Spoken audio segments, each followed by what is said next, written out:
You're listening to Let Me Tell You Why You're Wrong, all on Georgia Radio Network.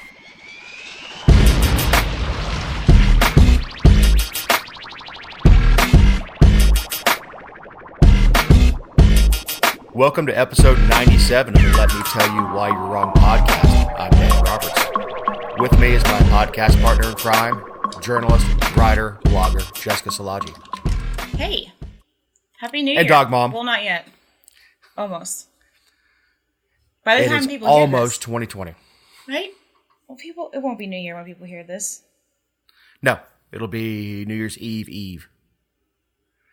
Although, if you want to spice up your New Year's Eve party, just go ahead and put this podcast on and have everybody sit around quietly and listen. That's the worst idea you've ever had.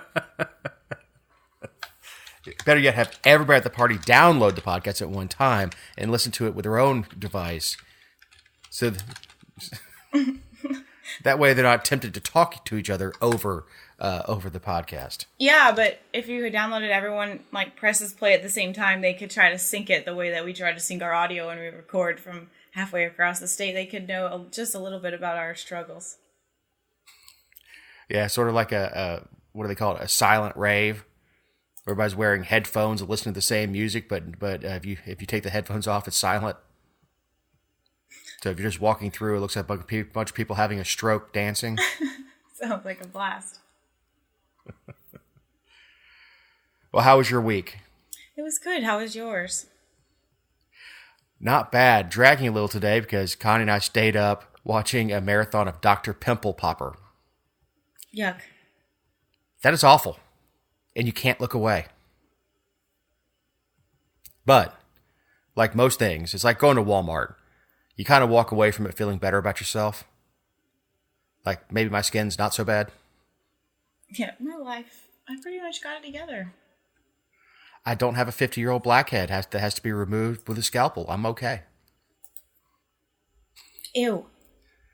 It is ew. It's awful, but you can't look away. What channel is that on? That's on Learning Channel. What are you learning? Nothing. Well, some Greek and Latin when she uses the medical terms for things. I'm like, well, yeah, we just call that nasty. But she came to fame on YouTube. She grew up. Her father was a dermatologist. Her husband was a dermatologist. So she looks at this stuff super cheery and oh, it looks like you have a snowman here. Oh, look at all the snow coming out. That Dave. I'm about to Do what? I'm about to put you on probation on this show. You're about to go on a 2-week suspension. Stop. What are you going to do? Bring Lowe back? Like his input is any better than that? He is like a boil that needs to be lanced. Ew. So anyway, speaking of disgusting, we have an update about a story we talked about in episode 75 back in July. 2 Georgia Department of Driver Services staff have been demoted or fired after an investigation found they mishandled the driver's license applications of a Puerto Rican man, according to the agency. So I did some research, which I know everyone's shocked, but I really wanted to put in as much effort as possible to this show. And we published this episode back in, I guess, July 29th. So basically, 5 months ago, almost to the date, that all of this came out, and it really hit the headlines heavy. I mean, it was national news. I'm a little disturbed by the fact that it took 5 months to investigate this. I mean, it seemed pretty cut and dry to me. I'm sure there was some paper trail that needed to be discovered in terms of how did this become a thing, who made the decision, et cetera, but 5 months to realize that the questions they were asking of Puerto Rican people who were licensed in Puerto Rico was discriminatory? Really? It may have taken 5 months to find out who was responsible. Not that it was wrong, but exactly who's the person who thought this was a good idea and who's the person who approved it. Because I'm sure when this came out, everybody at DDS was like, not it. I guess. But yeah, this is the story where Puerto Ricans who are American citizens moved to Georgia and had to answer ridiculous questions like what's the name of I can't remember what it was, native lizard to Puerto Rico. Like stuff like you wouldn't necessarily know about Georgia. Or if you move here from Wisconsin, they're not like, what is the spots on a badger called? Something like that. I mean, it was absurd. And it smacked of a little bit of like, we want to make sure that you're the right kind of brown person, and it was really pretty. And I don't use the word offensive very often, but it was pretty damn offensive. Well, and people were not passing the quote test, and so I think the guy who ultimately filed the suit. And then there were dozens more that added on to it. But the guy who initially filed the suit, he wasn't it like several hundred days that he wasn't able to get a license? Yeah, it was a good period of time where he couldn't prove that he was the right kind of Spanish speaker for him. Yeah, and I don't know all the details because personnel matters. They don't fully tell us everything, but I'm not sure two people making the decision sounds reasonable, because if you're given a directive, obviously you can either quit or take the directive, or the subordinates aren't always the ones that should be held accountable. And I don't know. Only one was fired, though. Well, yeah, but if you fired everybody who's incompetent at DDS, I mean, you wouldn't have a DDS. Yeah, true. But I don't know if two were sacrificed on the altar. I assume one was demoted, one was fired. The way it's written, which I guess is appropriate. Is the person who came up with it like, yeah, you're not gonna come up with any ideas anymore, and the person who approved it like, you need to go work somewhere else. Probably go work in the Attorney General's office or something. I'm gonna let that one go until next year. What's that? I said I'm just gonna let that one go until next year. It's only a couple of days. So Senator Perdue files bill to make cartels subject to sanctions of terrorist organizations. His quote, cartels must face severe consequences for the terror they inflict in the United States and across the world. So obviously this sounds phenomenal on paper. I don't know how you sanction a cartel. Other than by seizing their stuff, which we do a lot. Yeah, we already do that. Right. And there was already talk about designating them terrorist organizations, which Mexico's like, hey, that's kind of uncool. People don't like to vacation where terrorists are. Sorry, buddy. I don't know.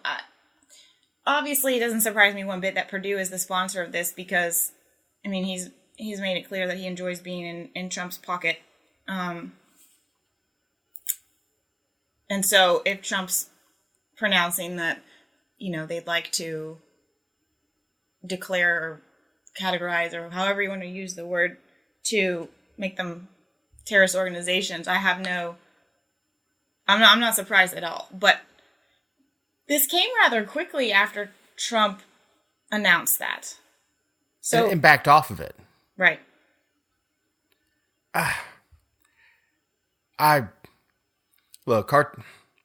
To designate them terrorist organizations, I think it's a miscategorization. Yeah, they terrorize people in their home countries. Yes, they kill people. Yes, they're gang members. I have a radical idea about how to end cartels altogether. Legalize the drugs. You don't have to buy from a gang if you can go down to CVS and buy what you want.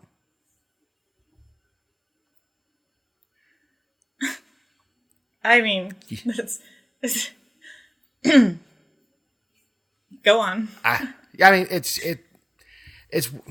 when we had prohibition in the 20s. What did we have? We had gang violence. We had shootings in the streets. What was the government's response to that?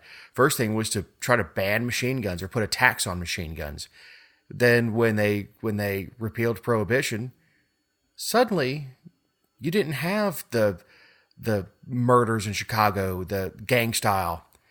It wasn't until the rise of drugs that we started to see that sort of activity come back. You know, it's junkies are junkies. You know, you don't have people getting hot shots of fentanyl if they can just go down and buy the pills they want.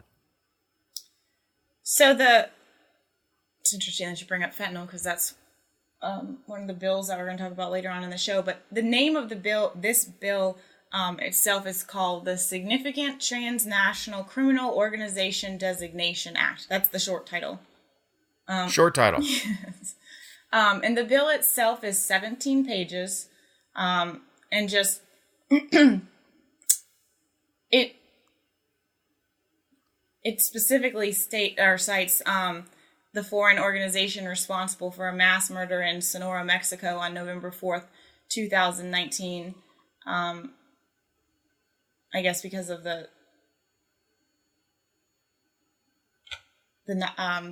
dual citizens that were killed there. But, you know, the thing about federal law is we have, in Georgia code, it can get complicated, don't get me wrong, but it's pretty easy to work your way through Georgia code and like connect to other code citations in the law, right? Like it's just fairly simple. Federal law is so confusing in so many parts, like USC 1182 A2F 151. Like you're talking about hundreds of thousands of pages that you have to sift through and try to comprehend through international law. So my issue are laws that govern the United States on an international basis with regard to immigration and everything, because all of that's tied in here. But my concern, as always, is, you know, this was drafted fairly quickly, like we were talking about, and we don't know what the impacts are.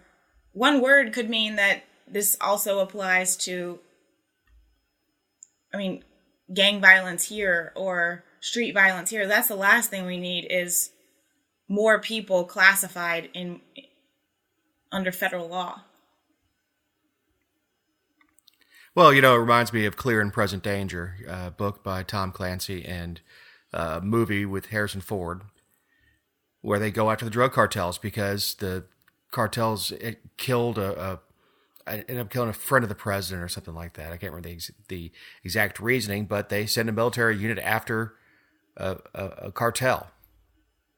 And that's how they justify it, is they present a clear and present danger to the United States. So we're living action movie plots now. Thanks, David. It's a good book, by the way. Well, what's that? I said thanks, David. And this is going to pass the Senate. Look, Senators Perdue and Cotton headline the bill. It's co-sponsored by Marsha Blackburn, John Cornyn, Ted Cruz, Lindsey Graham, Josh Hawley, Mitt Romney, and Ben Sasse. With not crossing the aisle, those are all Republicans, but with every wing of the Republican Party signing off on this, especially Lindsey Graham and Mitt Romney both signing on the bill, I can't imagine it's not going to fly through. Great. Well, thanks a freaking lot. Well, it doesn't mean it's going to fly through the House, particularly with the dysfunction of the House. It just means it will get through the Senate, in my humble opinion.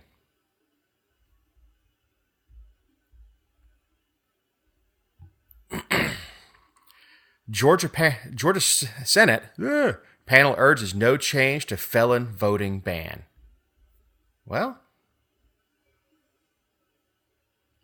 A Republican-led panel of Georgia lawmakers approved recommendation Wednesday that the state continue to ban all felons from voting until their sentences are complete.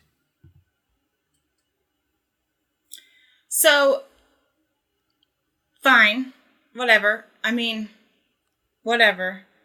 But why did you waste our time with a study committee for no recommendations? I could have told you this was going to happen because I'm 99% sure. Yes, the Randy Robertson from Columbus is the senator here. He took Josh McCoon's seat when Josh finished up.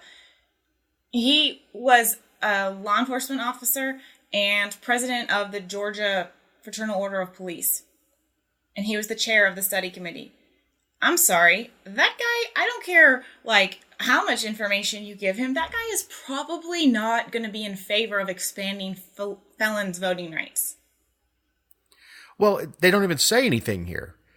The state will continue to ban all felons from voting until their sentences are complete. Well, no kidding. Until their sentence is up. And then they can go and file to have their rights restored. I mean, they're still under sentence of the crime that they were convicted of. I don't. Are these people just looking to milk the per diem? I don't know, and I don't remember who proposed this study committee. There's been conversation about whether or not someone should be allowed to vote if they're in jail, which is a tough issue for me because I understand the concern, but if you're sitting in jail and you haven't been convicted of a crime, and then you don't end up being convicted, or your charges are dismissed, or whatever the case may be, you've lost your opportunity to vote. So I'm not sure if absentees would be the worst thing in jail. But oh no, I'm totally down with pre-trial. Right. If you're out on bail, that there's no prohibition on you voting. But I mean, if you're accused of voter fraud and you're being held, the judge can certainly make as a condition or just for an order from the bench, you will not vote. I mean, that's a special circumstance. But just if someone who's being held, I don't know, accused is not convicted. Right, and I think that even so, of course, your super progressive lawmakers are not going to concede this, but I think that moderate Democrats and independents, because that's who generally is in favor of restoring rights after conviction, I think even they can concede that there would be a tremendous amount of bureaucratic and integrity concerns with giving somebody who's serving time a ballot. From everything from making sure that it's actually them that's filling out the ballot to making sure that they're not filling out a ballot under duress. I mean, there's it's not just they don't deserve it. It could lead to fraud and all kinds of things. I don't know. Well, I mean, I don't see anything good coming from giving the felons currently under their sentence the right to vote, and that's one of the things that you lose along. You lose your freedom. So it's one of the rights that you lose while you're under sentence. Okay, but so do you? This has been a point of contention. Is it just upon release, or if you're on parole or probation, should you also not have that right? Parole, you still don't have your rights. Okay, I'm just asking because that was one of the I guess points that they were supposed to investigate or look into. Well, right. Even on parole, you have to go to your parole officer. There are conditions where you can live, where you can't live. You're still under sentence. So, I mean, until you're released from your sentence, I don't see the problem with it. I don't see the constitutional problem with it, I should say. if you want to, argue personal cases, heartstrings and all that stuff. But as a constitutional side of disenfranchising somebody, they're still under sentence. They still don't have the freedom of movement. They still don't have a lot of their constitutional rights because they're still under sentence. Now, once their parole's complete and they're completely released into society, I think all the rights should be restored, including the Second Amendment rights, which is quintessential right of self-defense and against a tyrannical government. Well, but you'll never get those moderate Democrats to agree to that. They have them vote. Okay, let them own guns too. They're like, whoa, hey now. Well, and the thing is so the subject matter of this study committee is one where it's a divisive topic, and it's a partisan topic, and so I think it was a slam dunk for Republicans to say, oh, we're not going to do anything. And if it was any other topic, I think it would be. It's kind of like the time to move the school start dates. It's that in reverse. Last year they spent all this time studying it all around the state. All this controversy had people all fired up, and no one even filed a bill on it. It's the same thing. You had all these committees, and then you're going to say, well, we don't have any recommendations. Like, I get that it's also the equivalent of maybe not crafting a new law if you're just going to leave it the same, which I appreciate. But why did you waste our time and our money, literally, doing it if you already really knew where you stood on the issue? Because that's what it comes down to. These study committees decide what they want to happen, and then they craft the testimony and everything around it. Well, yeah, it's political. They can say we looked into it. Right. I introduced a bill to create a study committee to look into that. Or you could say, I voted for the bill that created the study committee to look into that, and I will follow their recommendations. It's theater. I also think there's a certain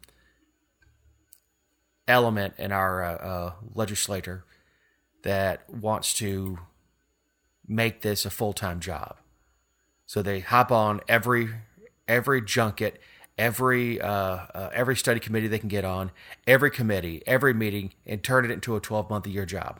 Right. Say, look how busy we are. Look how much work we do. It's not even look how much work we do. I don't want a real job. Right.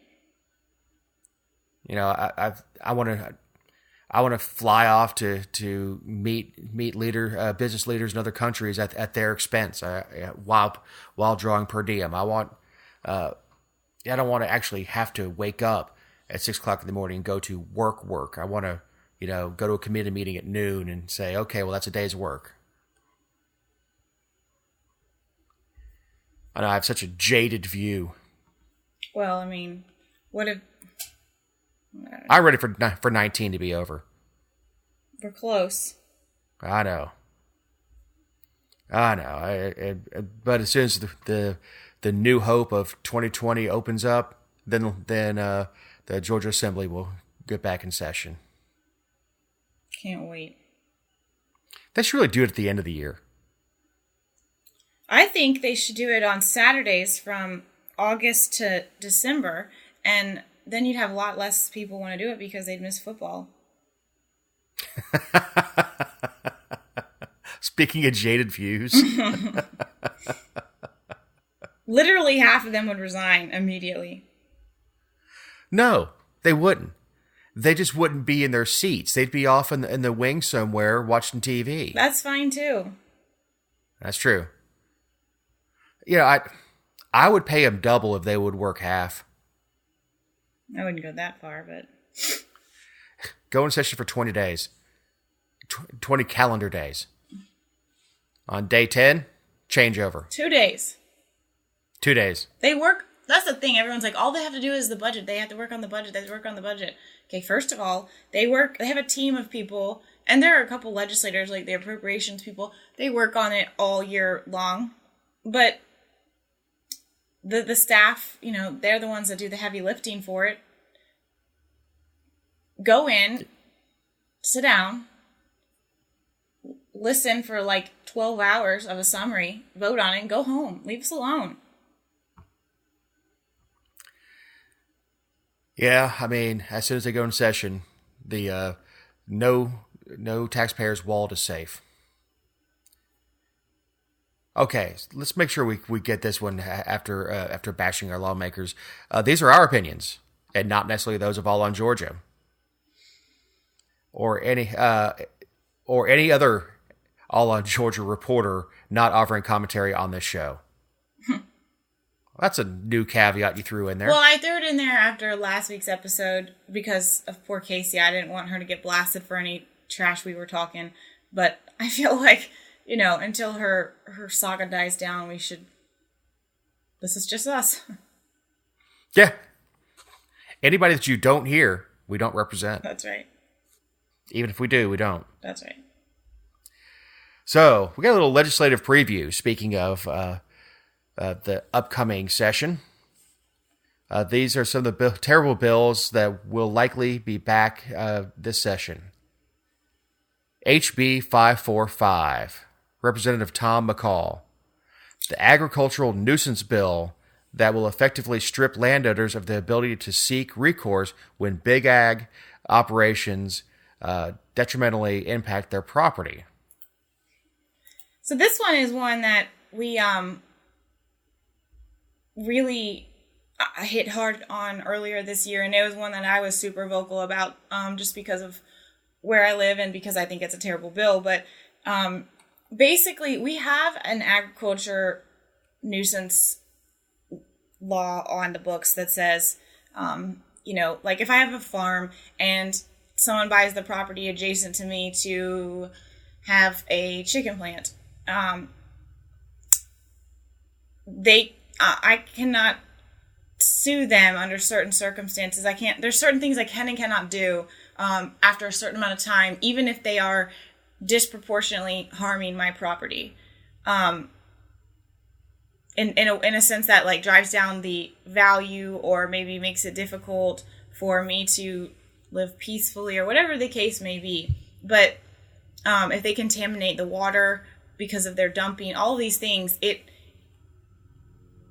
this makes it even a more narrow period of time that the property owner that is impacted by the nuisance can seek recourse. And the reason that they're doing this is because there's been a few instances where agriculture operations have been sued and it's cost them a lot of money. So our lawmakers want to protect them. And the language that they use is they define a nuisance already as anything that causes hurt, inconvenience, or damage to another, and the fact that the act done may otherwise be lawful shall not be kept from being not keep it from being a nuisance. So, basically, what it's saying is like even if you're following everything by the book, but you truly harm my property, I don't have any recourse to come after you for any losses I may have. And our lawmakers, it's really interesting because, I guess it's not that interesting. The people who are on it are rural lawmakers. But of course they're protecting the big agriculture companies that donate, not the small Joe Blow who doesn't have a whole lot of money to send. Yeah, this is certainly a great example of big boy politics, of donor politics. This is what Wall Street is accused of doing, and it's not, and it's big ag. But when you get into property values and stuff, that's more subjective to me. But when you start talking about damaging water, blocking access, harming my property, that's a problem. Even with a chicken plant or a chicken farm, if you put it right up my right next to a neighborhood I'm building, and all they smell when I'm trying to sell houses is chicken crap, well, that's damage. That's damaging. Well, and I mean, we run into this with all kinds of laws where it's so broad.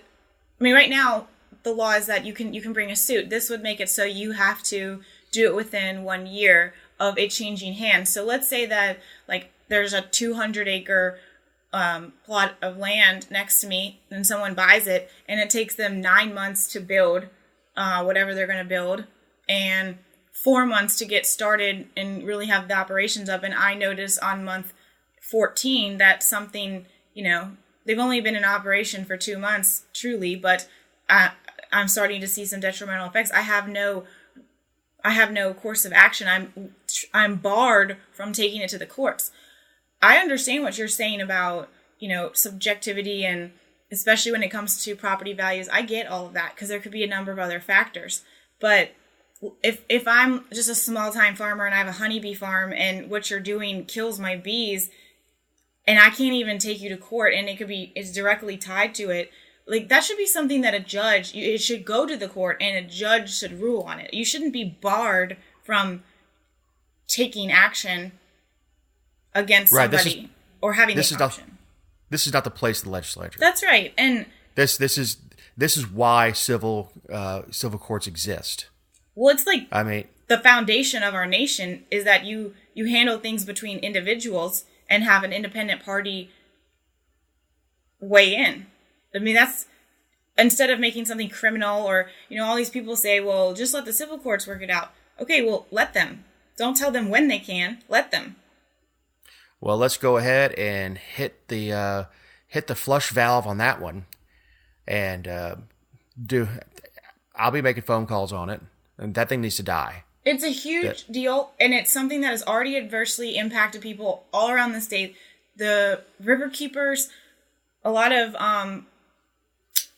I guess the Georgia Coalition for Water Rights, and all different kinds of organizations were against it last year, but they're going to come, or in this year, 2019, but they're going to come out hard against it because this almost passed. And I think if it gets out of the House, then it's going to soar through, and it's the worst possible option for landowners, especially in a day and age where, when we're actively recruiting industrial and manufacturing companies to come to our state. Yeah, absolutely. And here's the thing. A lot of times you don't know detrimental effects for years. I mean, especially, just look at the VA. A lot of times we don't find out that there were really detrimental effects to troops for years afterwards, being exposed to environmental factors, depleted uranium rounds and things like that, burning sewage. And we don't find out for years that there are syndromes that come off of that. So you may not find out for quite some time that the plant that moved in next to you is tainting your pork. And because pigs root in the ground, and you find out that you've lost your livelihood because you can't sell your pork. There's a huge recall on it because it's tainted, or whatever it is. On your honeybees, your corn. You're just trying to raise corn, and all of a sudden the ears are smaller, less yield because of something that your neighbor's doing. This is a trash bill. McCall should be ashamed of himself. He's chair of the Agriculture Committee. Of course he is. Of course, these are the guys that go home and will take pictures with small-time farmers and say, I support agriculture and I sit on the Agriculture Committee, and then they try to sneak this kind of stuff through to their corporate overlords. And I of course I say corporate overlord as tongue in cheek, but yeah, it's a crap bill and it deserves to be flushed. We got HB 511 by Rep. Kevin Tanner. So this one we talked about on the show as well. All of these we talked about on the show because, that's why you come to the show, because we're so informative, but and hilarious. But I actually interviewed Representative or Chairman Tanner. He's chairman of the House Transportation Committee. I interviewed him about this and got to talk to him at length about it. I think the premise is good. I think, he what they want to do is take the money that we have, take the agencies we have, consolidate them, consolidate services and then use the money to incentivize the private sector to provide other forms of transit other than just, bus and rail and stuff to people. So as a libertarian, I don't like when we use government to incentivize private businesses to do something, because I think if it's lucrative, the private businesses will already do it. See also Uber and Lyft and the scooters and all those things. But I'd much rather, I did like the efficiency side of things and the consolidation, because we have so many state agencies and everything is spread across. Transportation's in like health and human services and public health, because we have buses that get people to the hospital. Like all of it was it's just all over the place. And so this was trying to consolidate it into one agency and just have it farm out from there. But like true to form, it just imploded and ended up being this terrible bill with an excise tax on Uber and Lyft and scooters and ride sharing stuff. And the jet fuel tax was in there, but we've heard about that, how that ended up happening. But it just turned into an absolute cluster of a bill, and to something that I wouldn't support personally. Maybe other people will, but... Well, I'm certainly not going to support a tax on Uber and Lyft. Uber and Lyft have done more to curb drunk driving than any law or any law enforcement agency. The ability to take to hit a button on your app from the bar and watch the guy pull up and go, okay guys, I'm going home, bye, and then take an Uber home, that has done more to save lives on the road than any law enforcement agency. And all the government can think is, how can we capitalize on it? Sure, where can we take a little out of this? And do I think it's a good idea to have people taking efficient, so down here we have the Coastal Regional Commission. It's basically a bus that takes people to doctor's appointments, the needy to doctor's appointments and other things. Well, the way that it ends up a lot of times is you've got a 25 person passenger bus with one person on it. Basically, it's an individual shuttle service. Would I prefer that instead of getting their Coastal Regional Commission, that we all have to pay for it, them getting some sort of voucher for an Uber that's cheaper and more efficient? Sure. But not if that comes with 40 other negative impacts for this one person to have Well, that's a the thing, benefit. is they take something that's a great idea and pure in intent, and then they just take that beautiful idea and throw it into a garbage disposal and flip the switch, and what comes out is garbage. Every time. Yeah, it's almost like that's the business they're in. Well, and it's just like the last one, or I don't know which one it was, but it's, you have an idea. It's better than what we have. It may not be the free market example, but it's better than what we have. And they're like, actually, this is too good. So here's some sprinkles and dashes of crap. Now take it. Well, I think it's a way of sneaking through stuff they want anyway.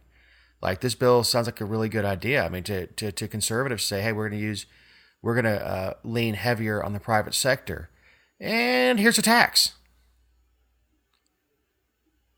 So I'm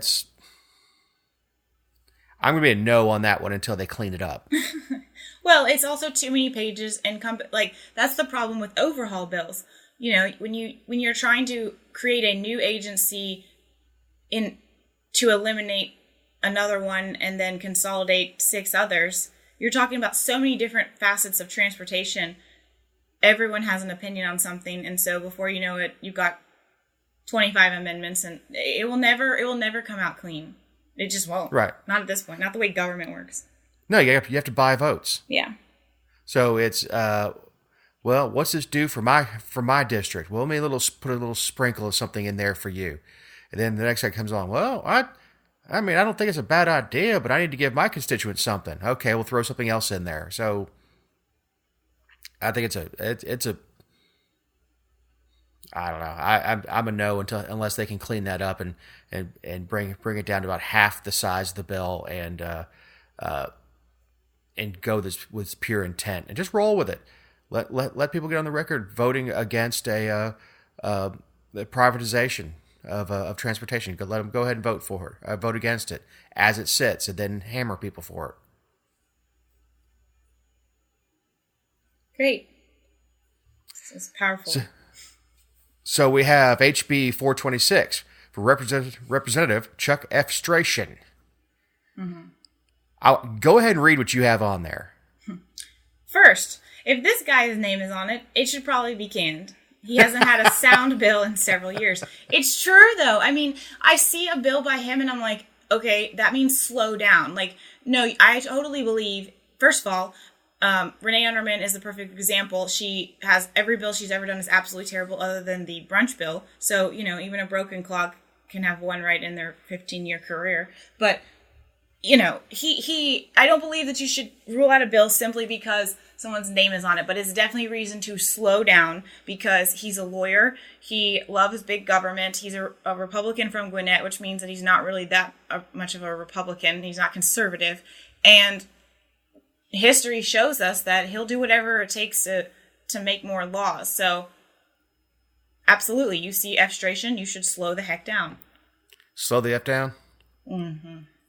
Well, it's just like I said last week with Gloria Allred. It's not necessarily saying that person is full of it, but you should probably take a pretty good look when her name's on something. So yeah, his I get exactly what you're saying with that. So what is this bill?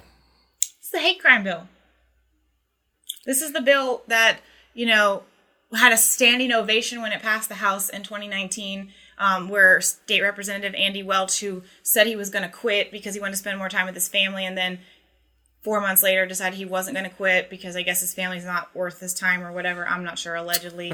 But anyway, he is the one that stood up and said, I'm so proud of my colleague and his work, and this is a monumental night, Georgia. Well, the Senate never took it up, so it died, and they had some guy who helped pass this around the country in the gallery, and they've been pushing it for years in different ways, in different language, and they finally managed.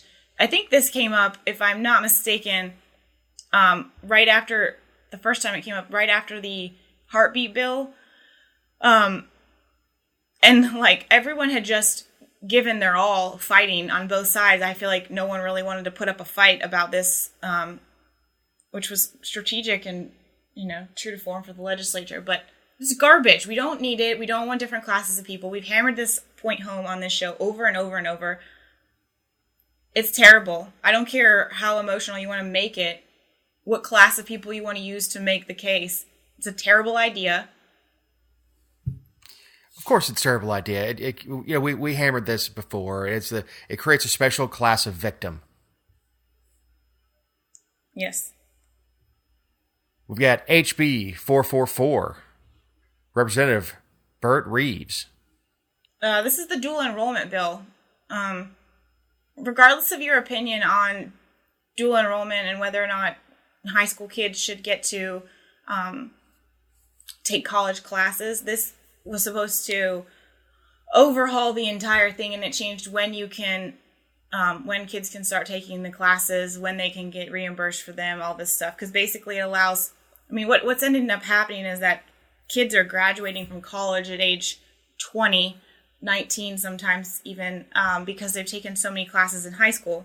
Now, don't get me wrong, I think a lot of the classes in high school are a waste of time, and so if someone's going to go to college, I get it. But at the same time, there's some societal problems with it from the standpoint of you're sending kids out into the world, even earlier, and they're not ready. And then also, how many of us knew what we really wanted to do at 15 or 16? How am I supposed to choose a class? They're picking a path, and then getting so far into the program that then they don't know what they want to do, or they change their mind and they don't have enough credit, so then they're having to pay out of pocket and staying in college longer. And it's just a, I guess it needs to be looked at on a case by case basis. But this bill specifically, what it's doing is driving up the cost of college. Like, the more you subsidize it, the more you encourage people to go to school for free, and the more people this is available to, you're just driving down the, I guess, value of a degree. Well, it's almost worthless now. Sure, but you're just making it worse. And then on top of that, it's expensive because if someone's dual enrolled, the school system still gets the full FTE money from the state and the feds for enrollment. So you got empty classrooms, not empty, but you know what I'm saying, like fewer kids in the classrooms, same amount of money to the school, if not more. And then you're also paying, the state is paying for these kids to go to college. Oh, yeah, and the schools love it. Schools love it just for that reason, too, is they've got smaller class sizes, especially in schools that are starting to get overcrowded. If we can get 20% of these kids to be off campus, 20% half the time to be off our campus and somewhere else. But you were right about one thing, and free is always expensive. It always costs the taxpayers. The president of, I think it's Chat Tech, comes to gives an educational lecture at a luncheon every year, and he keeps saying free, free, free, free, free. And I go up to him after these things and say, you got to stop saying free. You can say at no cost to the family, at no cost to the student, but it's not free. And that's something I've hammered him on over and over and over again, is stop saying free. Because we have a problem in this country when, that we think things are free, and it's starting to poison our collective minds. So quickly, we have a few other terrible tidbits that failed to pass 2019 thanks to public outrage. The first is my favorite failure, Kegel's Law, to make Georgia a one-party consent state. Jeff Mullins. I mean, yes, favorite failure, but I think it's tied for the journalism integrity bill.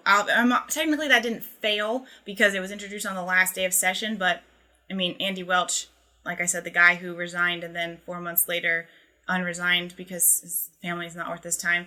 That one didn't pass either, and I would say those are neck and neck. Of course, I say that because of what I do and what we say here and all those things, but they were the worst of the worst. Think about all the investigative journalism that we've got from James O'Keefe, from you. The investigative journalism side keeps people honest. And I heard someone say, well, maybe it should be one party when it comes to government, but private, it has to be two-party because I don't like people being recorded at their jobs. Well, yeah, until you've got a corrupt business person, until you've got somebody who's being sexually harassed, and she records it. And there was a great case I think I quoted when we talked about this originally, which was a big dude. I mean, an Army Ranger whose wife was beating him, and he filmed it. And he was showing restraint, and she was smacking him and smacking herself and yelling at him. And he took that recording and took it to the courts and protected himself. And under this law, not only would he not be allowed to do it, would it be thrown out of court, but he would himself be going to jail for violating this law. So anyway, school year start date legislation to make it a state decision and eliminate local control from school districts. We kind of talked about this when I did a spoiler, but I think most of us were like, stop, because it was all about economic development, or yeah, it wasn't about the children. It wasn't about saving money either. I want a later start date too, but that's for saving money on cooling those buildings. But that's something that is a local issue. You may have something in Statesboro, some reason that the kids need to start later. Maybe because you're in a farming community, they need to. A lot of the kids work on family farms, and they need school to get out earlier or later or whatever it is. I think it's a silly bill. We've got the infamous trucking regulation bill to ban recreational driving of 18-wheelers. This one was done in a real jiffy, I think, if you recall. I'm proud to say that All on Georgia is the one that put this story out, and I believe that was it Donzella James? I should know. There were 6 of them that sponsored it, but they withdrew the bill within 24 hours, which was remarkable. I mean, it was a Democrat bill, so I don't know how far I was going to get, but it's one of those that I don't think we should even have the conversation. And it went viral. Like, the trucking community they called their lobbyists, and the truckers were contacting lawmakers and everything. And the sponsor put out a post within hours that they weren't going to move forward with it after further consideration. So, yeah. After consideration, it's stupid. Right. After hearing how terrible it was.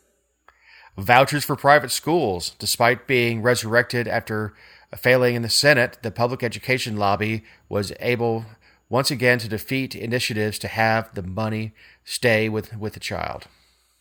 So this one's controversial, obviously. I mean, the education lobby is powerful. It just depends on what your role of public education and where you think how the money should be allocated. But the only reason I said it was terrible is because my position is just that it's too political. Like, we're not even talking about vouchers. When we have the conversation, lawmakers talk about who's sponsoring it and who's opposed to it. And so I think that's a terrible way to craft policy. So that's why I have it labeled terrible. You may feel differently, but I mean, I'd like to see public schools go away. Okay. Yeah, but I mean, like, that's not an answer to I would love for you to be elected. They'd be like, Dave, please press the green button or the red button now, and you'd be pontificating on what should be instead. Oh, they'd censure me. Yeah. And of course, to close this one out, I'm reading what you wrote. The horrific journalism integrity bill by Andy Welch, who resigned on the last day of session, citing the desire to spend more time with the family, only to unresign 4 months later and say he'll be back. I'm sorry. I'm not going to let that go. I think it was tasteless and stupid. And if he would have said, I need to, I've got some things going on at work, or if something had happened, I can understand. But don't get up there and talk about how your kid cries when you leave to go to session every year, and said they Daddy, please don't go, and all this crap about how you're going to be home for the family, and then come back and be like, actually, no. Please. Turns out my kids don't love me. Allegedly. Now look, the bill itself, Andy Welch's idea was to create was it a board that would give you a seal of approval as a government-approved journalist for truthfulness, which is interesting coming from a politician. Yeah. I always look to them for advice on how to be good. How to be good. Yeah. It's a absolute attack on the First Amendment. Besides his antics of resigning and unresigning, I can't imagine going to my boss and resigning, and then 4 months later go, nah, dude, I decided I'm going to keep the job. He's like, no, we've already posted your job as looking for replacements. Right. But no, the bill's awful. So if it comes back up, I mean, it needs to be defeated soundly. And then maybe Andy needs to be defeated soundly also. Amen. Because he can't decide whether, should I stay or should I go now. And of course, we have a bunch of pre-filed legislation that we're going to get to in the coming weeks as we get closer to session. We don't have time to cover them here, but as the cliffhanger for next week. Jessica, do you have any closing thoughts? Not really. Just be good on New Year's. Don't drink and drive. Be safe. Happy New Year, but, don't drink and drive. Uber. Happy New Year. May 2020 be better than 2019. Amen.